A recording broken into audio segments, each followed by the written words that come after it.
কি হয়েছে তোমার? তোমার কি হয়েছে? তুমি যে এগুলো সব ছিঁড়ে ছিঁড়ে একাকার করে দিয়েছো, তাহলে কি করে হবে? তুমি আবার ঘুমাবে কিসে? হ্যাঁ, তুমি কিসে ঘুমাবে শুনি? তুমি যে এগুলো সব ছিঁড়ে একদম একাকার করে দিয়েছো, তাহলে তোমার বাড়ির লোকেরা কি বলবে? হ্যাঁ, ছিঁড়ে দিয়েছে পাবলু এগুলো সব। যা, আমি তোমাকে নিয়ে ছাদে যাবো একটু পরে। হ্যাঁ, নিয়ে যাবো তো, তোমার খাওয়া হয়ে গেছে, এবার নিয়ে যাবো তোমাকে। ঠিক, ঘুরে আসবে অল্প। চলো। ঠাকুরের বাসনগুলো আজকে সব ধুয়ে মেজে দিয়েছি, রোদে রেখে দিয়েছিলাম। রোদে রাখলে পরে কি হয় বলো তো, জলগুলো ঝরে যায়, আর নাহলে এই তামার এই ঘটি বাটিগুলোতে না কালো কালো ছোপ পড়ে থাকে, খুব বাজে লাগে।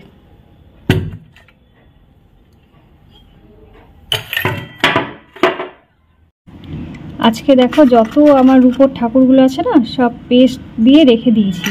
পেস্ট দিলে পরে কি হয় জানো তো, রূপোর জিনিসগুলো খুব চকচক করে। আজকে সবাইকে স্নান করাচ্ছি, বুঝতে পারলে? আর সকাল সকাল সবাইকে স্নান করিয়ে দিলে ওদের মন মেজাজও ভালো থাকবে, তাই না ঠাকুর? আর সকাল সকাল না ঠাকুরের কাজ করতে বেশ ভালোই লাগে। তারপর মনে হয় বাকি দিনটা অন্য কাজে হাত দিলে পরেও সেরকম একটা কিছু মনে হয় না। আর রূপোর জিনিসগুলো কি বলতো, একটু কালো কালো দাগ হয়ে যায়। এগুলো একটু পেস্ট, সব থেকে কি বলতো, গুঁড়ো যে পেস্টটা হয় না কোলগেটের, সেটা যদি দেওয়া হয় সেটা বেশি ভালো হয়। কিন্তু যেটা ছিল না আমার কাছে, যে কারণে তোমার নতুন পেস্ট এনেছিলাম ঠাকুরের জন্যেই, সেটা দিয়ে আপাতত করে দিলাম। একটু ডলে দিলে পরে কালো ভাবগুলো উঠে চকচক করবে। দেখছো কেমন কালো কালো দাগ হয়ে যায় রূপোর এগুলোতে।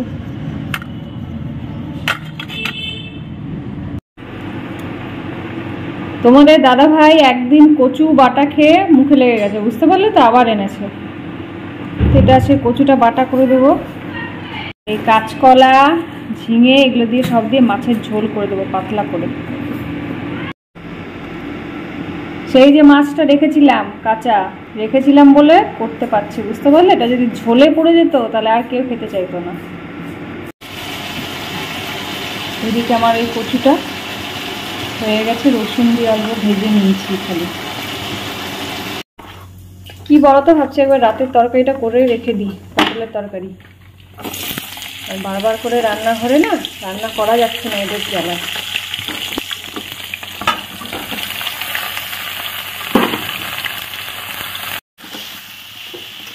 পটলের তরকারিটাও হয়ে গেছে। বাবা, পটল নাকি এখন মাংসের থেকে দাম বেশি, 240 টাকা। চিন্তা করতে পারছো? এখন খাওয়ার দাওয়ার খাওয়াই বিপজ্জনক হয়ে গেছে। যাই হোক, আমি এটা নামিয়ে ফেলি। পটল তরকারিটা হয়ে গেছে, নামিয়ে ফেলি। এবার মাছটা করে নিই।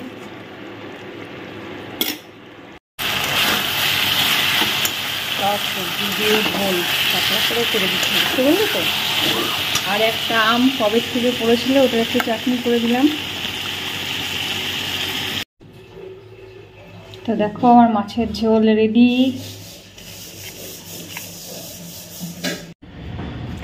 তো বন্ধুরা, তোমার সকাল থেকে রান্নাবাড়ি সেরে খাওয়ার দাওয়ার খেয়ে সবাইকে পাঠিয়ে দিয়ে সবাইকে বলতে রিম গেছে। রিমের আজকে ইংলিশ পরীক্ষা, রিমের বাবা চলে গেছে অফিসে। সকালে খাওয়ার দাওয়ার সেরে আমি আর ও এখন ছাদে এসছি। ওকে বললাম তুই আর আমি চল ছাদে গিয়ে অল্প বসি, একটু রোদটা একটু গায়ে লাগিয়ে আসি। কি বলতো, এই পর্যন্তই রোদটা গায়ে লাগানো যাবে, এরপরে রোদটা করা হয়ে গেলে আর গায়ে লাগানো যাচ্ছে না, খুব গরম লাগছে। তো যাই হোক বন্ধুরা, তো কি বলতো, টাইসন চলে গেছে, আমাদের বাড়ি পুরো ফাঁকা হয়ে গেছে। আর আমাদের চিকু বাবুরও মনটা খুব খারাপ হয়ে গেছে ওর জন্য। ও চলে গেছে বলে ওর সাথে খেলতো, কিন্তু কি বলতো, ওর সাথে খেলতে পারছে না, এটা ওর একটা খুব মন খারাপ হয়ে গেছে। আর কি বলতো, টাইসন এত ভালো একটা পরিবার পেলো, এত ভালো একটা পরিবেশ পেলো, এটা ভেবেও ভালো লাগছে।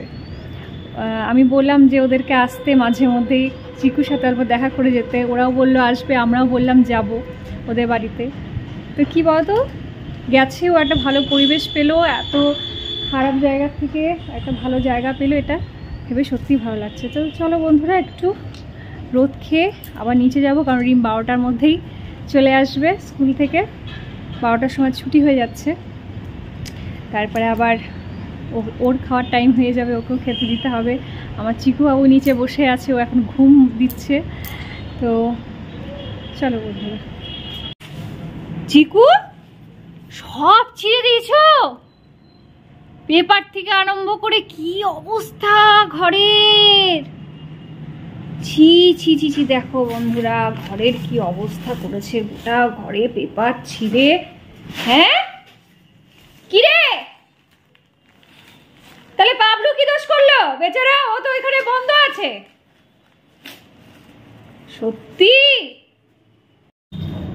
তো বন্ধুরা, এখন তোমার লিস্ট নিয়ে, মাসের লিস্ট নিয়ে চললাম আমাদের দাদার দোকানে, যে দোকান থেকে আমরা মাসের জিনিস কিনি। অ্যাকচুয়ালি কী বলতো, মাস তো শেষ হয়ে গেল, প্রায় কি শেষই হয়ে গেল।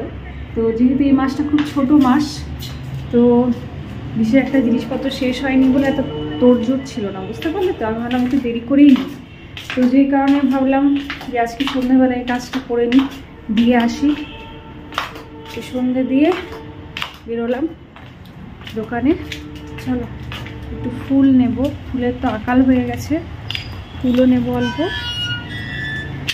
আর মাসের লিস্টও দিয়ে আসবো। চলো তাহলে। হ্যাঁ, ফুলগুলো মনে হচ্ছে কাঁচা নাকি, কত করে দিচ্ছ ভাই বলো না। বেশিরভাগই তো কাঁচা।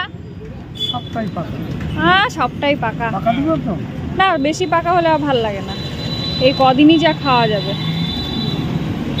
একটু ভালো দেখে দাও তো। পাকা কাঁচা সব মিক্সচার আছে, মিষ্টি হবে তো একদম মিষ্টি। দিয়ে দাও একটা।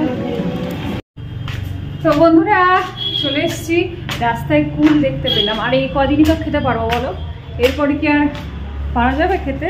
এই জন্য অল্প একটু তোমার কাশি ফুল নিয়ে নিলাম, আর মাসের বাজারটাও দিয়ে এলাম, অল্প ফুল কিনে নিয়ে এলাম, ঘরে চলে এলাম। চলো এবার রাতে রান্নার পালা। তো বন্ধুরা আমার রাতের পটলা তো করা আছেই, ওটার জন্য আমার চিন্তা নেই, কিন্তু রুটিটা আমাকে এখন করতে হবে, বুঝতে পারলে তো। তো চলো বন্ধুরা, রান্নার কাছ থেকে আমাদের ফুরসত নেই, বুঝতে পারলে। চলো রুটিটা তাড়াতাড়ি করে নিলে খাল্লাস। চলো, রাতে রুটিটাও হয়ে গেল কমপ্লিট। বন্ধুরা রাতের কাজকর্ম কমপ্লিট করে এবার নিজে এখন পরিষ্কার হব, ফ্রেশ হব, তারপর যাব বিছানায়। তো বন্ধুরা আজকে আমাদের ভিডিওটা আমি এখানেই এন্ড করছি। যদি ভালো লেগে থাকে অবশ্যই একটা লাইক করে দিও। কালকে আরেকটা নতুন ব্লগ নিয়ে আসবো, ততক্ষণের মতো টাটা।